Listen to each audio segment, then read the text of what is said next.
सभी को मेरा नमस्ते। कठोपनिषद की चर्चा में लगातार हम 16 कड़ी से आगे बढ़ रहे हैं। आज कठोपनिषद का अगला भाग 17वें भाग पे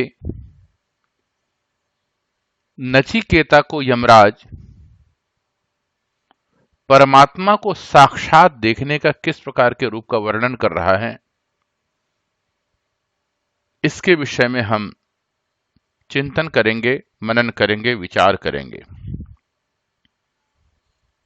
नचिकेता शांत भाव से यमराज के समस्त बातों को सुनते चले जा रहे हैं। ब्रह्म का ज्ञान देते हुए यहां कहते हैं, न संदृशे तिष्ठति रूपमस्य, न चक्षुषा पश्यति कश्चनैनम, हृदि मनीषा मनसाभिक्लृप्तो य एतद् विदुः अमृतास्ते भवन्ति। हे नचिकेता, इस परमेश्वर का वास्तविक स्वरूप अपने सामने प्रत्यक्ष विषय के रूप में नहीं ठहरता। इसको कोई भी इन चक्षुओं से, आंखों से, भौतिक आंखों से नहीं देख पाता। मन से बारंबार चिंतन करके ध्यान में लाया हुआ वह परमात्मा निर्मल और निश्चल हृदय से और विशुद्ध बुद्धि के द्वारा देखने में आता है। जो इसको जानते हैं वे अमृत स्वरूप हो जाते हैं। नचिकेता को यमराज बड़े सुंदर और स्पष्ट शब्दों में कह रहे हैं, मनुष्य का स्वाभाविक स्वभाव है परमपिता परमात्मा को भौतिक आंखों से देखना चाहता, जैसे कोई वस्तु हो, जैसे कोई प्राणी हो, और उसके सामने में आकर के, बैठ करके, खड़े होकर के आंखों से देखते उसे बातचीत करना चाहता है। ये मनुष्य की इच्छा है। मनुष्य की तो न जाने कितनी ही इच्छाएं होती हैं और क्या क्या इच्छाएं होती हैं, जिसका नचिकेता को यमराज ने समझाया। इसी प्रकार से मनुष्य का स्वभाव जो है, परमात्मा को साक्षात देखने की हमेशा इच्छा रहती है। इसीलिए कहा, आंखों से देखना चाहता है, परमात्मा को दर्शन करना चाहता है। उसी दर्शन करने की अभिलाषा से लेकर के वह न जाने कितने इतने स्थलों में भटकता है।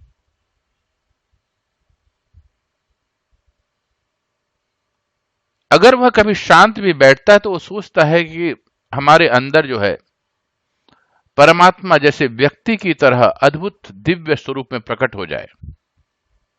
कल्पनाएं हैं। वह आकार के रूप में देखना चाहता है। अगर वाणी से भी वर्णन करता है तो वह परमात्मा का साकार रूप का वर्णन करता है। लेकिन मुख्य बात यह है कि अगर उसकी भक्ति करने के पश्चात जब परमात्मा उसका इष्ट देव के सामने में आ जाए तो वह शरीर रूप में चाहता है। लेकिन नचिकेता को यमराज ने स्पष्ट शब्दों में कह दिया, परमात्मा का जो वास्तविक स्वरूप है, एक स्वरूप मनुष्य अपने हिसाब से बनाता है।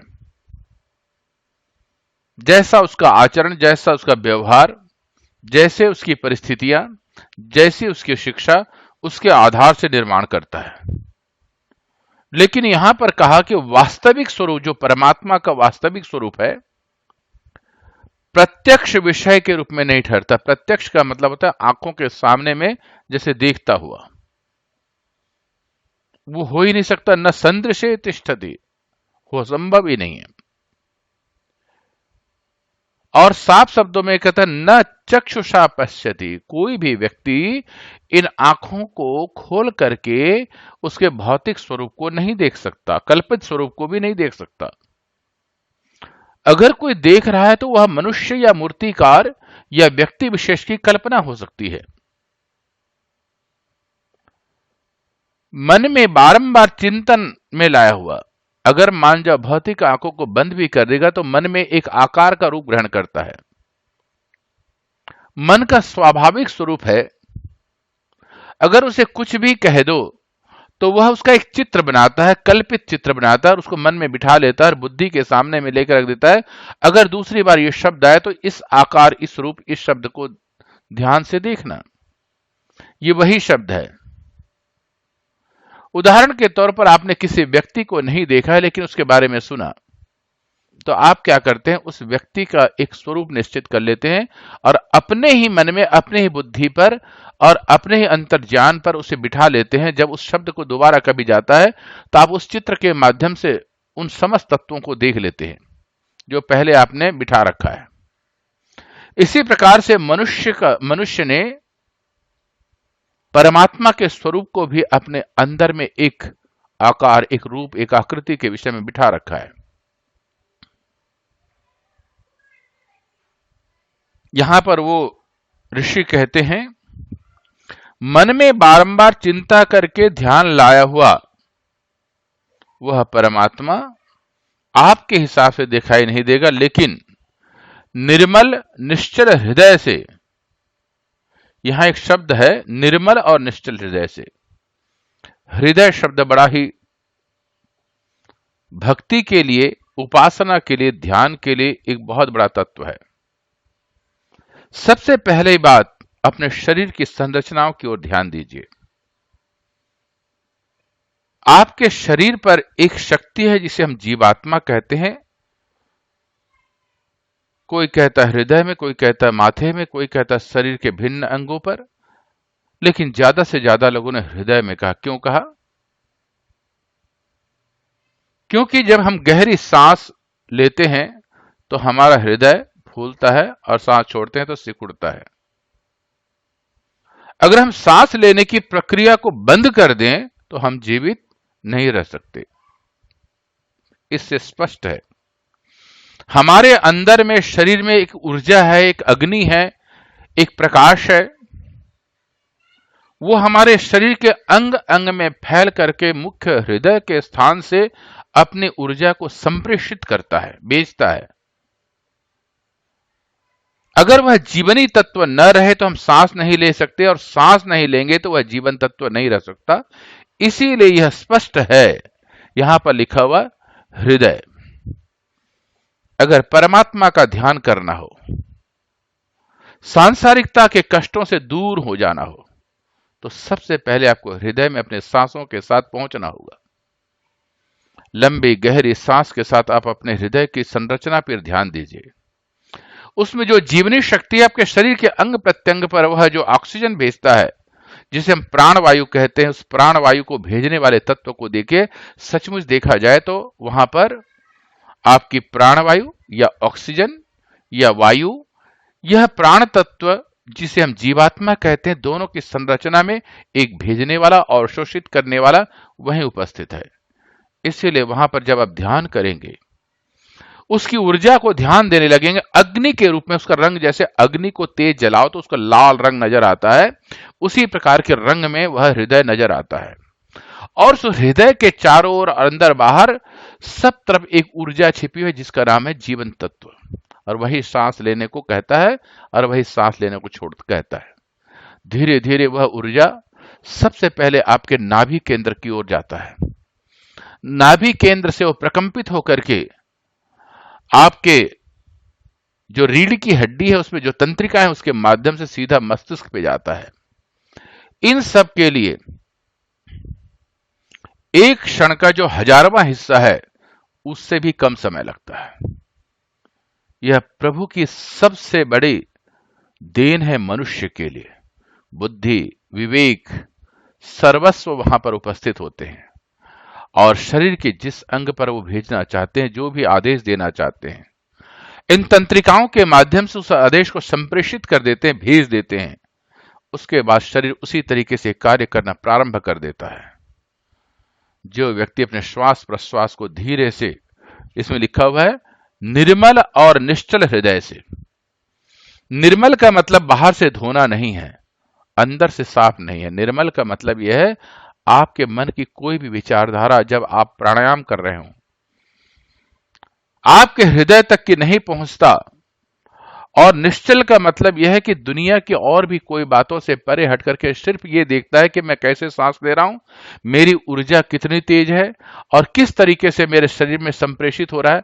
सबसे पहले हृदय में पहुंचे और क्षण मात्र में आपके नाभि केंद्र और नाभि केंद्र से होते हुए सीधा मस्तिष्क में और आपके रीढ़ की हड्डी से होते हुए आपके रीढ़ की हड्डी का सबसे आखिरी हिस्सा है, वहां पहुंच जाए, सारे के सारा एक साथ बल्ब की तरह जल उठेगा। वो प्रकाश, वो ज्ञान को जब आप देखेंगे तो उसे कहेंगे निर्मल और निश्चल हृदय, क्योंकि हृदय से प्रारंभ होता है। लेकिन अगला शब्द और कहा विशुद्ध बुद्धि के द्वारा। विशुद्ध बुद्धि का मतलब होता है मनुष्य को सबसे ज्यादा अहंकार है तो अपने बुद्धि पर, अपने बुद्धि पर, अपने को बुद्धिमान मानना, अपने को समझदार मानना, अपने ज्ञान को महत्ता देना, यह मनुष्य का स्वाभाविक स्वभाव है। क्योंकि उसके अंदर अहम तत्व जो है, उस अहम को यहां पर स्पष्ट कर दिया है विशुद्ध बुद्धि से। क्योंकि बुद्धि कई बार जब आप ये सब मेरे से सुन रहे हो, अन्य लोगों से आपने सुन रखा हो, आपने पढ़ रखा हो, इस सारे को मिलाकर के बुद्धि जो है विवेक करना शुरू कर देगी। तो कह दिया कि जो विवेक करता रहेगा उसे ध्यान प्राप्त नहीं हो सकता, उसे जीवात्मा का दर्शन नहीं हो सकता। हां, वो बुद्धिमान जरूर हो सकता है, वो कुशल वक्ता हो सकता है, वह व्यक्ति अवश्य अनेक शास्त्रों का विद्वान हो सकता है, अपने ज्ञान का विद्वान हो सकता है, लेकिन दृष्टा नहीं बन सकता। इसमें सप्त कर दिया विशुद्ध बुद्धि के द्वारा। जब बुद्धि शुद्ध हो जाती है, शुद्ध का मतलब यह है, विशुद्ध का मतलब यह है विशेष तौर से शुद्ध। और विशेष तौर से शुद्ध क्या है?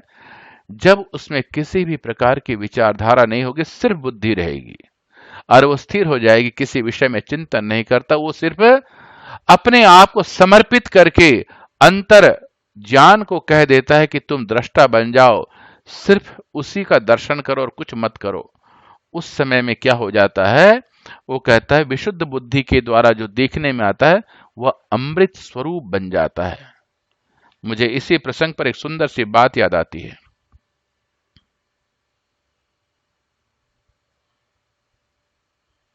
एक व्यक्ति जो कि मूर्तिकार था, इतना सुंदर मूर्ति बनाता था, दूर दूर तक के उसकी मूर्ति की कला की बहुत प्रसिद्धि थी और वह मगन होकर के बनाता था। भगवान ने उसके हाथों में कला दी थी। धीरे धीरे उसकी कला की जब प्रसिद्धि हुई, उसमें थोड़ा अहंकार भी आ गया कि मुझ जैसा कोई मूर्ति बनाने वाला नहीं, और मूर्ति ऐसे सुंदर बस देखता ही रहे मनुष्य। उसने अपनी सारी कलाओं को उसमें प्रतिपूर्ति कर देता। संगमरमर की सुंदर मूर्ति के सामने में हर कोई उससे नतमस्तक हो जाता था। पहली बार में उससे खरीद करके ले जाते थे। इसी प्रकार से वह मूर्ति बनाते बनाते लगभग वृद्ध हो चला। जब वह बूढ़ा हो गया तो कहते हैं कि एक विद्वान उस रास्ते से गुजर रहा था, बड़ा ही विद्वान था। कुछ लोग कहते हैं कि नारद मुनि की तरह वह विद्वान था। उसने देखा तो सचमुच वो भी बड़ा अभिभूत हो गया कि कुशल मूर्तिकार गजब की मूर्ति बनाता। लेकिन अब बाल सफेद हो गए थे, शरीर लगभग बूढ़ा हो चुका था। न जाने उस व्यक्ति ने अपने अंतर्ज्ञान से देख करके कहा कि हे मूर्तिकार, वास्तव में तुम्हारी इस मूर्ति की कलाओं का अद्भुत नमूना मैंने आज तक से इतना सुंदर कभी कहीं नहीं देखा। तुम इस कला के पारखी हो, सुंदर मूर्तिकार हो, लेकिन तुम्हारी उम्र अब लगभग समाप्त है। तुमने संसार को मूर्ति बना करके दिया, संसार ने अपने अपने तरीके से उसको प्रयोग किया, लेकिन आपने थोड़ी देर भी अपने लिए नहीं निकाला। अब ठीक 1 महीने के बाद तुम्हारी मौत आने वाली है। वो उसको सुनकर के घबराया, आश्चर्यचकित हुआ। लेकिन अपनी बुद्धि, अपना विवेक का उससे बड़ा अहंकार था। उसने कहा कि कोई बात नहीं, मेरी मौत आएगी तो यमराज लेने आएंगे, तो चलो मैं अपनी मूर्ति की कला से, अपनी कला से उनको धोखा दूंगा और वो चले जाएंगे, फिर मेरी लंबी उम्र हो जाएगी। मूर्ति ने कार ने ऐसे 6 मूर्तियां बनाई। इतने सुंदर मूर्तियां, और वो अपनी ही मूर्ति थी उसने बनाई, और सारी की सारी मूर्तियां एक जैसी, एकदम अद्भुत। ऐसे एक जैसे 6 मूर्तियां। और ठीक जैसे ही महीना समाप्त हुआ, उसका शरीर थोड़ा ढीला होने लगा। समझ गया कि मेरे को यमराज जो है बुला रहे हैं। अचानक क्या हुआ, उसका शरीर काफी ढीला होने लगा। ठीक उसी वेश में, जिस वेश में उसने मूर्ति बनाई थी, मूर्तियों के बीच में 7वां मूर्ति बनकर के वह बीच में खड़ा हो गया। उसी ही आकार में, उसी ही वस्त्र में, उसी रंग रूप आकार में। कहते हैं दूतों के साथ मृत्यु के देवता यमराज पहुंचे उसको लेने के लिए। वो भी बड़े प्रसन्न हुए। देखा तो सचमुच एक मूर्तिकार को हम लेने आए, लेकिन यहां तो 7 खड़े, किस मूर्ति को ले, हम किसको मूर्तिकार समझें और उसको ले चले? उसके समय तो आज हो गया। वो एक एक को देखते हैं, देख करके भौंचक्का रह जाते हैं और तारीफ कर बैठते हैं कि हे मूर्तिकार, तुम्हारी इस कला के सामने में हम नतमस्तक हैं। तुम गजब के मूर्तिकार हो। हमारे को समझ में नहीं आ रहा हम किसे मूर्तिकार माने। पर यमराज ने एक चालाकी पूर्ण शब्द कह दिया, है तो यमराज ही ना। उन्होंने कहा कि हे मूर्तिकार, हम तुम्हारे सामने में नतमस्तक हैं। बस एक छोटी सी गलती कर दी, जिसकी वजह से एक मूर्ति में कमी आ गई है। इतना कहते ही मूर्तिकार बोल उठा, यमराज क्या कमी रह गई? जैसे ही उसने कहा, यमराज ने उसे हाथ मिलाया, कहा कि यमराज ने कहा, यही कमी रह गई। तुमने सारी मूर्तियों को एक जैसे बनाया, और ऐसा लग रहा था कि सारी बोलती हुई मूर्तियां, लेकिन सब शांत थे, तुम भी शांत थे। लेकिन व्यक्ति जो है अपनी कमी को नहीं देखना चाहता, अपने आप को नहीं देखना चाहता, अपना समय को नहीं देखना चाहता, और जिसकी वजह से वह व्यक्ति संसार में अपनी कमी महसूस करता है। और यमराज जो है उसे समय पर ले गए। आज संसार का मनुष्य ऐसा ही अपने अहंकार के चूर में है। मैंने ये बनाया, मैंने दुकान बनाया, मकान बनाया, व्यापार खड़ा किया, मुझसे बड़ा कौन हो सकता है? लेकिन समय आता है सबका। जब समय आता है तो यमराज कहते हैं कि तुमने बहुत कुछ बनाया, संसार के वस्तुओं को तुमने जोड़ा, अपने लिए तो कुछ भी नहीं किया। अगर किया होता तो मुझे लेने आने की आवश्यकता नहीं पड़ती। तुम स्वयं अपनी इच्छा से, अपने प्राणायाम से अपने आप को अपने इच्छानुसार लोक में भेज देते, या मुक्तत्व को प्राप्त करते, मुझे आने की जरूरत नहीं पड़ती। इसीलिए इस मंत्र में कहा, इस ऋषि ने कहा, हृदय मनसाभिक्लिप्तो य एतद् विदु अमृतास्ते भवन्ति। ऐसे लोग जो इस बात को समझ जाते हैं, अपने मन को, अपनी बुद्धि को, अपने चित्त को शांत करके विशुद्ध अवस्था में ध्यान से मग्न हो जाते हैं, और वहां पर जिस तत्व को देखते हैं वही वे लोग अमृत स्वरूप हो जाते हैं। अमृतास्ते भवन्ति, वे लोग अमृत बन जाते हैं। अमृत का मतलब जो मरता नहीं, मृत का मतलब मरा हुआ, जो न कभी मरता। शरीर को छोड़ सकता है लेकिन मर नहीं सकता। अब यहां पर प्रश्न उठता है, जब आत्मा अजर है, अमर है, तो मर क्यों नहीं सकता? मरने से तात्पर्य है मृत्यु लोक में, मनुष्य लोक में उसे बार बार आने जाने की आवश्यकता नहीं पड़ती। वह स्वर्ग लोक में 32,000 वर्ष कम से कम और उससे अधिक जैसा उसने कर्म किया हो, उसे जन्म मरण के चक्कर में आने की आवश्यकता नहीं पड़ती, जिससे हम लोग मोक्ष कहते हैं।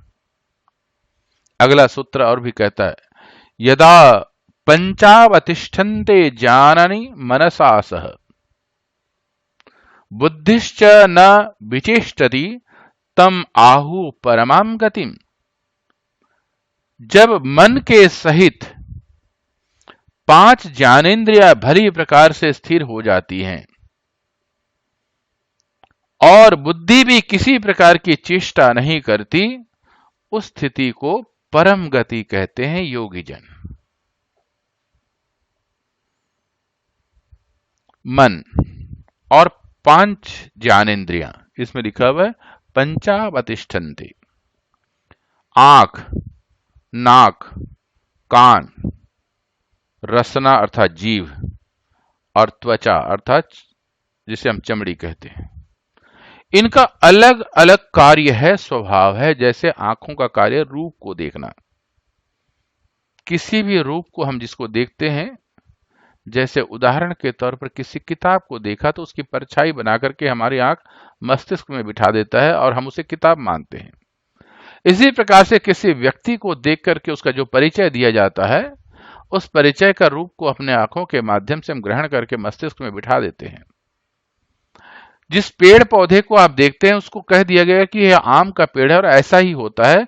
आपने उसकी प्रतिछाया बना करके उसको मस्तिष्क में बिठा दिया और जब कभी दूसरा पेड़ वैसे ही देखते हैं तो आप तुरंत कह देते हैं ये आम का ही पेड़ है। इसको कहते हैं आंख का काम है रूप को ग्रहण करना। नाक, सूंघना, सूंघ करके बता देता है कि यह हमारे लिए है या नहीं है, यह खुशबू है या दुर्गंध है या सुगंध है। कान, शब्द, शब्द से पता लग जाता है यह व्यक्ति अंदर से आक्रोश में बोल रहा है, प्रेम से बोल रहा है, उत्तेजना से बोल रहा है, क्रोध से बोल रहा है, या मैं किस तरीके से बोल रहा हूं। जब ये भावना को सोचना शुरू कर देता है तो अपनी ओर मुड़ जाता है। लेकिन शब्द से पता लग जाता है कि उसका आवाज किस प्रकार की है। जब उसे शब्दों के माध्यम से ज्ञान इकट्ठा करता है, गुरु के आदेश के माध्यम से, गुरु के माध्यम से, तो वो भी सुन करके बहुत सारा ज्ञान को इकट्ठा कर लेता है। वह शब्द कान के माध्यम से आता है। रसना, जीव, जैसे जीव को कोई दो तो वो तुरंत बता देता है खट्टा है, मीठा है, गर्म है। उसका काम है स्पर्श करना, तुरंत आभास कर देता है। इसी प्रकार से त्वचा, त्वचा का काम है स्पर्श और रसना का काम है रस को ग्रहण करना। त्वचा जो है, चमड़ी जो है, बता देता है ठंडा है, गर्म है, ये हमारे लिए ठीक है, अनुपयुक्त है। और रसना जो है रस बताता है, खट्टा, मीठा, ये सारे को स्वभाव को बता देता है। तो इस प्रकार से मनुष्य जो है मन और 5 ज्ञानेंद्रियों को स्थिर कर देता है। मतलब न वह कान से सुने हुए शब्दों को याद करता, न गंध को याद करता, न स्पर्श को याद करता, न रूप को याद करता। इन सब को छोड़ करके धीरे धीरे वह अपने मन के माध्यम से इनसे अलग होकर के अपने हृदय पे जब बैठ जाता है वह, तब वहीं उसकी शुरुआत होती है। लेकिन मनुष्य के सामने में एक बहुत बड़ी समस्या है। वो सोचता है मैं कब शुरू करूं, कहां से शुरू करूं, किस दिन शुरू करूं। कभी वो सोचता है कि यहां पर इस गुरु के पास जाऊं तो वहां से शुरू करूं, आज नहीं कल शुरू करूंगा। कभी कहता है चलो मैं दर्शन कराऊं तब छोड़ूंगा। कभी कहता है मैं परिवार को देख लूं, सारा बढ़ोतरी। कभी कहता है मैं व्यापार को बढ़ा लूं, फिर मैं शुरू करूंगा। लेकिन वह इंतजार करते करते समय जब आ जाता है शरीर का, तब वो लगता है कि मुझे कब शुरू करना चाहिए था। नहीं, उसे तो शुरू करना है अपने मन के माध्यम से, अपने पास से।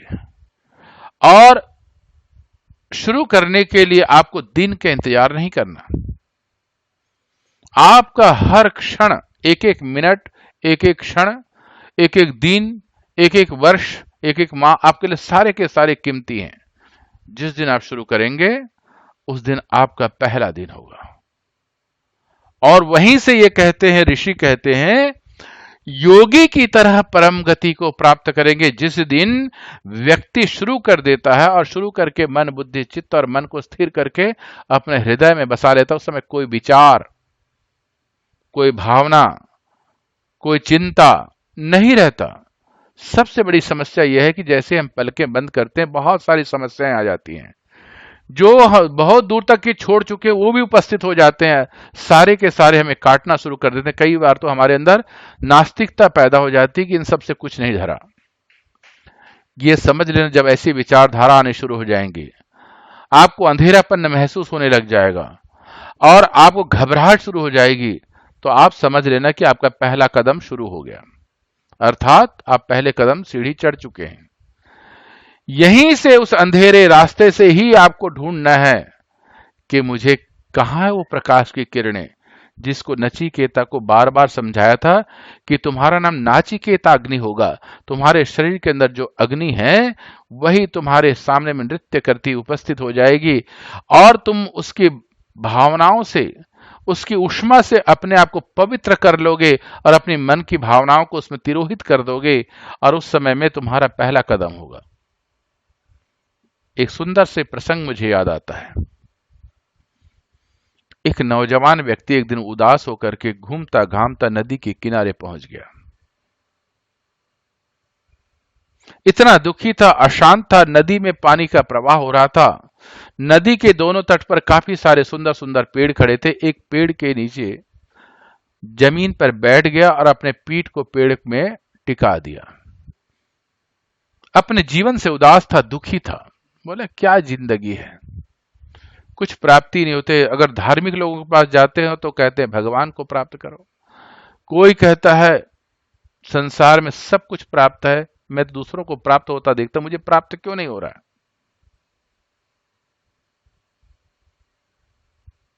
उसके पास अचानक दुखी होकर के जब बैठा था, पीठ को टिका करके अपने मन को शांत करने के लिए, सामने में एक पोटली नुमा बस चीज थी, फटा पुराना कपड़ा सा था। अचानक हाथ में लगाया, उसमें से दिखा तो कंकर सा नजर आया। उन कंकरों को उठा करके पानी में फेंकता और पानी से जो आवाज निकलती, जो छोटा सा बुलबुला सा निकलता, उसको देख करके वो थोड़ा सा मन को शांत कर रहा था। इतने में एक कंकर लिया हुआ था आखिरी। उसी समय में कोई एक व्यक्ति जो साधु टाइप, फकीर टाइप का व्यक्ति था, उधर से गुजर रहा था।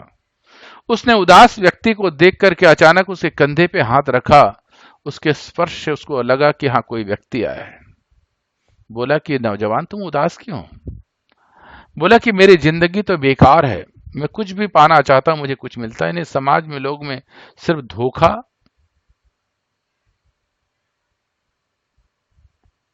परेशानियां और कुछ भी प्राप्ति नहीं होती।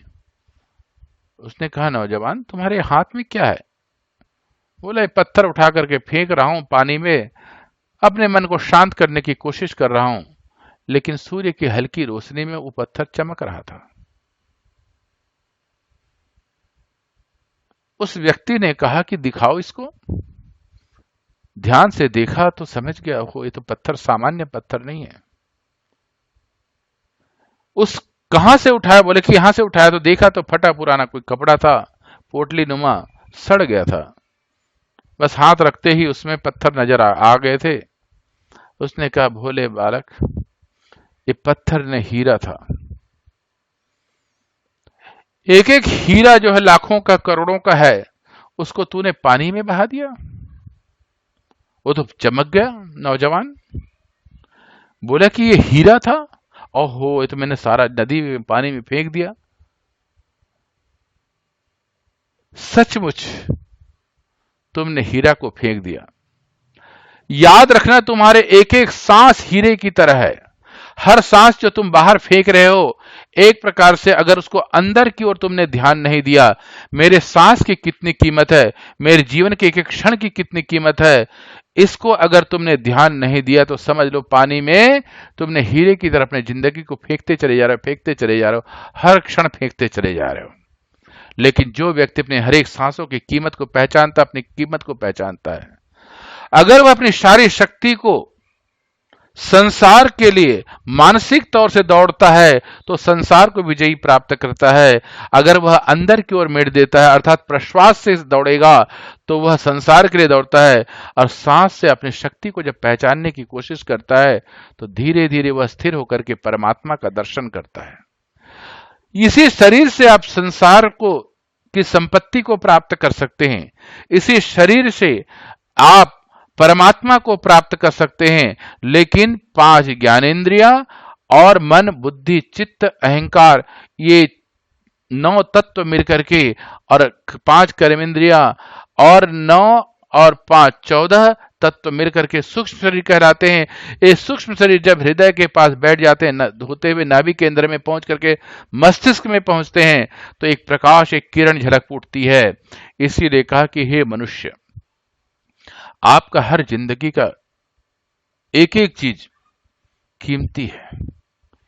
आपके हाथ कीमती, आपकी आंख कीमती है। कोई व्यक्ति लाखों रुपए में अपनी दोनों आंखों को बाहर निकाल करके दे दे जो कोई श्रेष्ठ व्यक्ति हो? है कोई व्यक्ति जिसको लाखों रुपए में दोनों हाथ और दोनों पैर को काट करके दे दे? मैं तो लाखों, मुझे रुपए चाहिए, दोनों हाथ दोनों पैर को काट के दे देना चाहता हूं। नहीं।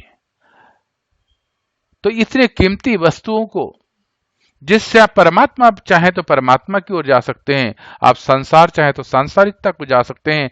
अगर आप दोनों को बराबर सामंजस्यता कर लेते हैं तो आप धर्म पर विजय प्राप्त करके संसार और अध्यात्म दोनों पर भी विजय प्राप्त कर सकते हैं। जैसे श्री रामचंद्र जी और श्री कृष्ण जी गृहस्थी होते हुए भी उन्होंने परम पुरुष अर्थात महापुरुष की श्रेणी में अपने आप को खड़ा किया। जैसे महाराजा जनक राजा होते हुए भी वो सबसे बड़े धर्म चिंतक कहलाए। बस दोनों में सामंजस्यता आनी चाहिए। तो अगला सूत्र कहता है, ताम योगम इति मन्यन्ते स्थिराम इंद्रिय धारणाम अप्रमत्तः तदा भवति योगो ही प्रभावाप्यय। उस इंद्रियों को स्थिर धारणा को ही योग मानते हैं। जो पिछले सूत्र में कहा इंद्रियों को कैसे स्थिर प्राप्त करना है, इसी स्थिर धारणा को ही योग माना जाता है, क्योंकि उस समय साधक प्रमाद रहित हो जाता है, आलस्य रहित हो जाता है। परंतु योग उदय और अस्त होने वाला है, अतः योग युक्त रहने का दृढ़ अभ्यास करते रहना चाहिए। यमराज ने नचिकेता को और भी स्पष्ट कर दिया। देखो नचिकेता, अगर तुम 5 ज्ञानेंद्रियां और मन को अपने आत्मा की ओर ले जाओ और स्थिर भी हो जाओ, उस योग में पहुंच जाओगे। तुम्हारा आलस्य, जिंदगी का जो प्रमाद है वो समाप्त हो जाएगा। लेकिन यह उदय होते अस्त भी हो सकता है, अर्थात क्षण मात्र में तुम बदल भी सकते हो। इसीलिए अपनी सोच, अपना ज्ञान, अपना प्रवाह किस तरफ करना चाहते हो ये तुम्हारे ऊपर है। बहुत सारे ऐसे लोग हैं जो तर्क देते हैं, उसमें ऐसा कहा है, उसने ऐसा कहा है, नहीं ऐसा नहीं, ऐसा हो सकता है। वैज्ञानिक लोग वैज्ञानिकता से तर्क देते हैं, आधे सुने हुए लोग अपने शब्दों से बहकाते हैं। कुछ ऐसे लोग होते हैं जो लोगों को इसलिए बहकाते हैं, वो बहक करके सिर्फ मेरे और मेरी बातों पे आ जाएं और अपना सर्वस्व मुझ पर न्यौछावर कर दें। कुछ लोग ऐसे भी होते हैं। ऐसे बहुत सारे लोग हैं जो विराट ऊर्जा के विषय में वर्णन तो करते हैं लेकिन स्वयं दर्शन नहीं करते। जब सामान्य मनुष्य उधर जाने की कोशिश करता है जब योग की पहली सीढ़ी पर जाता कुछ प्राप्त होता है तो घबरा जाता है। जैसे किसी गरीब आदमी को अचानक बहुत सारा धन मिल जाए तो घबरा जाता है, उसे संभालना नहीं जानता। या किसी व्यक्ति को, जो अस्थिर व्यक्ति है, अचानक बहुत सारा धन आगमन आ जाए तो बर्बाद कर डालता है। ऐसे भी लोग हैं, अचानक उनकी जमीन पर बहुत बड़ा प्रोजेक्ट आ जाए और उन्होंने कभी जिंदगी में सोचा ना हो, सरकार से लाखों और करोड़ों संपत्ति मिल जाए, उसको संभालने नहीं जानते। लेकिन यहां पर कहा है कि नहीं, ऐसे समय में आपका मन को स्थिर होना चाहिए, अपने सोच, अपने ज्ञान, अपना प्रवाह उसी तरीके से जैसे सांसारिक व्यक्ति के साथ होता है। जब आप पहला ध्यान करेंगे तो आप बहुत सारी चीजें आपको प्राप्त हो जाएगी। उस समय में आप अहंकार से युक्त होकर के अपनी साधना पर अहंकार कर बैठोगे। उस समय में कहा कि नहीं, तुरंत आप अस्त भी होने लग जाओगे। तो कहा कि मोक्ष का जो अथाह शक्ति है उसको संभालने की ताकत भी होनी चाहिए। उस शक्ति को पहचानते ही, जानते ही, एक बार दर्शन करते ही व्यक्ति प्रमाद रहित हो जाता है, आलस्य रहित हो जाता है। जिंदगी में बहुत कुछ करना होता है, लेकिन सबसे बड़ा कार्य है अपने आप को पहचानना, अपने जिसकी वजह से आप जीते हो उसका दर्शन करना, जिसकी वजह से आप सांस लेते हो उसका दर्शन करना, जिसकी वजह से आपके हाथ, पैर, आंख, कान चलता है, जिसकी वजह से आप सांसारिकता के वस्तुओं को कार्य करते हैं, जिसकी वजह से आप कोई कर्म करते हैं, उसका दर्शन करना। उसको दर्शन करना ही सर्वश्रेष्ठ जीवन का उद्देश्य होना चाहिए। लेकिन लोग भिन्न भिन्न प्रकार के तर्क देते रहते हैं। तर्क शब्दों का एक अंबार है, और ये मानवाना कि मैं जो कह रहा हूं वो सही है, तुम जो कह रहे हो वो गलत है, इसीलिए संसार में कुछ नहीं रखा। ऐसे प्रसंग पर मुझे एक बात याद आती है। एक गांव में काफी दिनों से कोई झगड़ा निपट नहीं रहा था, तो उस गांव से 5-6 गांव दूर एक बुद्धिमान व्यक्ति रहता था। जब कोई झगड़ा नहीं निपटता, लंबा चलता था, तो उसको बुला लाते थे। उसने एक कोई गांव के कुछ लोग अगले सभा के लिए उनको बुलाने गए और बताया कि हमारे गांव में एक झगड़ा है, निपट नहीं रहा है, दोनों ही पार्टी अकड़ी हुई है, और कुछ पंच उसकी तरफ है और कुछ पंच इसकी तरफ है, दोनों भिन्न भिन्न तर्क दे रहे हैं। तो उस व्यक्ति का समस्या को समझाने का तरीका ही अलग था। उसने कहा कि ठीक है, मैं कल समय पर पहुंच जाऊंगा। जब अगले दिन सभा का समय हुआ तो वह पहुंचा, तो क्या था,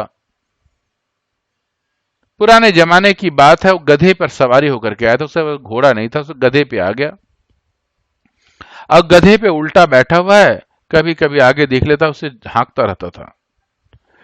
खास तौर से जब सभा में पहुंचा तो गधे में उल्टा बैठ करके जब पहुंचा, लोग हंसने लगे, बोले कि इस आदमी को बुद्धिमान समझ करके यहां बुलाए हो, ये समस्या का समाधान कैसे करेगा, इसे तो खुद गधे में बैठना नहीं आता।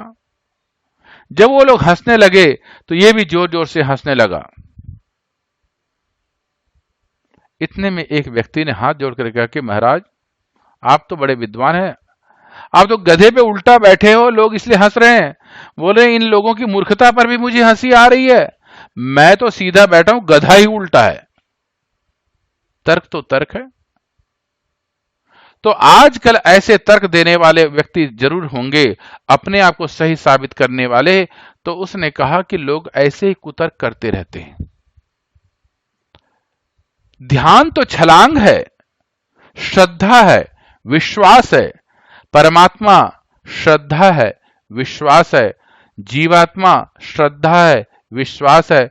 छलांग है, न वहां कोई तर्क है, सिर्फ दृष्टा, देखने वाला जीवात्मा और दृश्य जो भगवान दिख रहा है, ये दोनों मिलकर के जीवन का आनंद ले रहे हैं। हर कोई चाहता है कि मुझे आनंद मिले, हर कोई चाहता है कि मुझे सुख मिले, हर कोई चाहता है कि मुझे शांति मिले। सुख, शांति, आनंद सब कुछ नचिकेता को बता रहे हैं।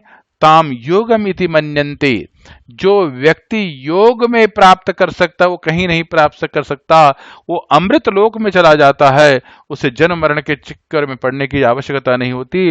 लेकिन एक बात का याद रखना, जैसे सूर्य अस्त होने पर सब अंधेरा हो जाता है,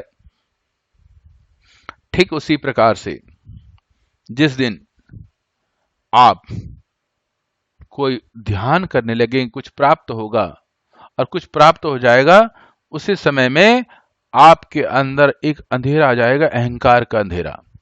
ऐसे समय मत घबराना, और ऐसे समय में घबराओगे तो आपके हाथ से निकल जाएगा।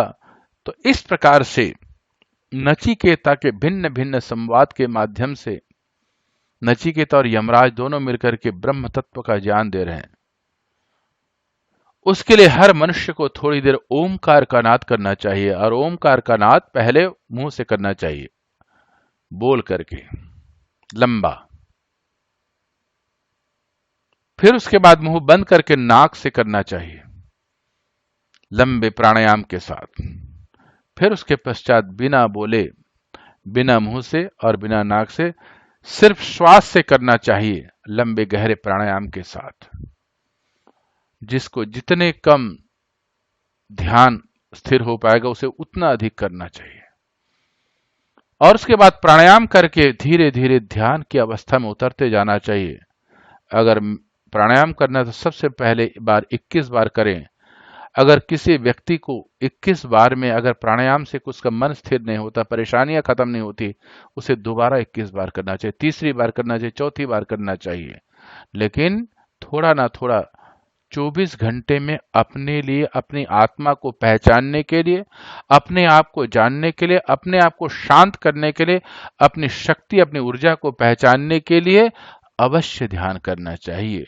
यही यमराज को नचिकेता का संवाद है। इस संवाद को हम लोग जाने और ओमकार के साथ प्राणायाम शुरू करें। मेरे साथ उच्चारण करिए, ओम।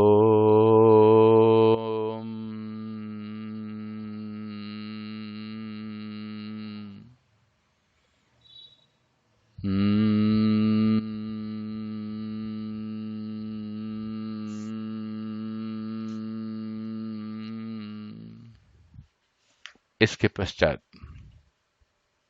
शांत होकर के अपने रूप, रस, गंध, स्पर्श, रसना, इस सब को अंतर्मुख प्रवृत्त कर दें और अपने हृदय रंध्र में जहां पर सिर्फ एक अग्नि की तरह प्रकाश है उसको दर्शन करना प्रारंभ कर दें। धीरे धीरे उस प्रकाश का दर्शन करेंगे तो आपके चेहरे पर मुस्कुराहट आएगी,